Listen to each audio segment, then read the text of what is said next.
আমেরিকায় বসবাসরত বাংলাদেশি নাগরিকরা আগামী জাতীয় নির্বাচনে ভোট দিতে পারছেন। বিষয়টি নিশ্চিত করতে শুক্রবার থেকে নিউ ইয়র্ক কনসাল জেনারেল অফিসে শুরু হয়েছে জাতীয় পরিচয়পত্র এনআইডি নিবন্ধন কার্যক্রম। আনুষ্ঠানিকভাবে এই কর্মসূচির উদ্বোধন করেন বাংলাদেশ নির্বাচন কমিশনের সিনিয়র সচিব আখতার আহমেদ।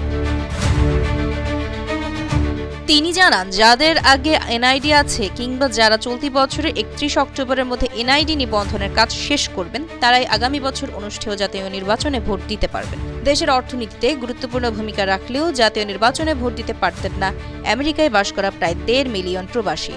দীর্ঘদিনের দাবিটি পূরণে বর্তমান সরকার তৎপর হলেও ছিল নানা অনিশ্চয়তা, তবে সেটি কেটে গেছে শুক্রবার। নিউ ইয়র্ক কনসাল জেনারেল কার্যালয়ে আনুষ্ঠানিকভাবে প্রবাসী বাংলাদেশিদের জাতীয় পরিচয়পত্র নিবন্ধন কার্যক্রম উদ্বোধন করেন নির্বাচন কমিশনের সিনিয়র সচিব আখতার আহমেদ। দুজন বাংলাদেশি আমেরিকান নাগরিকের ছবি তুলে এই কার্যক্রম শুরু হয়।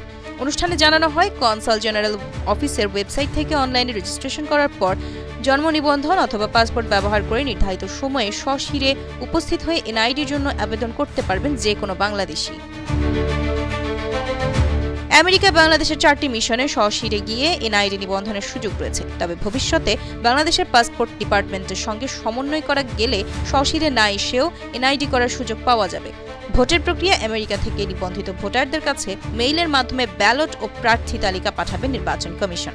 ফিরতি মেইলেই ভোটাররা নিজেদের ভোটাধিকার প্রয়োগ করতে পারবেন। জাতীয় নির্বাচনে নির্ধারিত দিনের আগেই এই ভোট দিতে হবে। প্রবাসীদের প্রতিটি ভোটের পেছনে বাংলাদেশ সরকারের গড়ে খরচ হবে ৭০০ টাকা। তাই ভোটাধিকারের মাধ্যমে সরকার গঠনে অংশ নিয়ে এই ভোট কার্যক্রমে সহায়তা করতে প্রবাসী বাংলাদেশিদের এগিয়ে আসার আহ্বান জানায় নির্বাচন কমিশন।